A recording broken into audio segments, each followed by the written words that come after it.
कुटुंब एकत्र यावं यासाठी अजितदादांच्या आईनं विठुरायाला साकडं घातलंय। घरातील सगळे वाद संपू दे, पवार कुटुंब पुन्हा एकत्र येऊ दे, असं साकडं त्यांच्या आईने घातलं। उपमुख्यमंत्री अजित पवार यांच्या आई आज विठुरायाच्या दर्शनासाठी आल्या होत्या आणि तेव्हा त्यांनी देवाला हे साकडं घातलं। वर्षभरात शरद पवार आणि अजितदादा एकत्र येतील असा विश्वास अजितदादांच्या आई आशाताई पवार यांनी व्यक्त केलेला आहे।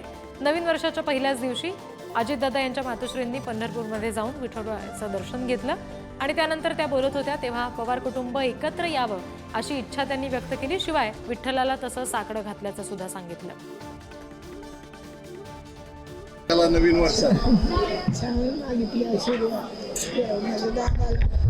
सर्वांना चांगलं वर्ष जाऊ दे, घरातले सगळे वाद संपू दे, संपू दे देवाला सांगितलं।